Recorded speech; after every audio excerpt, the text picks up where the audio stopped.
এই জামাই করে হারামজাদা জামাই। বাপটাছি ওর বাড়ি খাওন দেব না, ভাল লাগবো কা। একটা গোছাই দেয়া বালাকা গাড়ি তুলে দিয়া তুমি।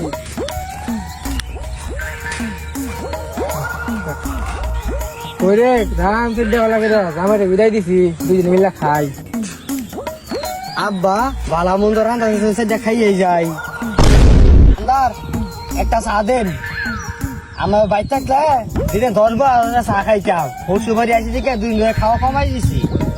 আমরা আবার খাওয়াইয়া বংশ।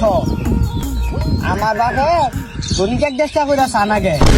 বাইতে আমার বাপে দৈনিক 1-1.5 টাকা করে চা। দিন ধরে আইসুন বা ফোন বেশি না, এই 10-15 দিন আগে আইসি তো আমি। শ্বশুর বাড়ি আসি থেকে খাওয়া পাইলাম না। দৈনিক গরুর মাংস আর পোল্ট্রি মুরগি দেয়।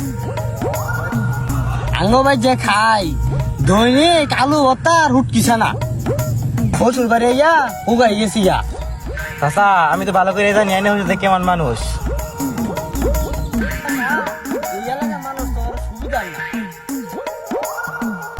সি সি সি সি ওর বাড়িয়া হারামজাদা জামাই এতদিন থাকে। সে কি কয় মাসে কয় ঘর জামাই ঢুকছে। আসসালামু আলাইকুম চাচা, ভালো আছেন? হ্যাঁ ভালো, এমনি ভালো আছে। আমার চাচা ভালো আছি।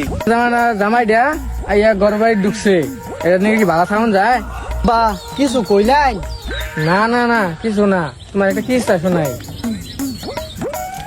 30 বছর ধরে বিয়ে করছি, বছরে একবার যাই, এর লেগে তো আমার বেড়া হাদাম।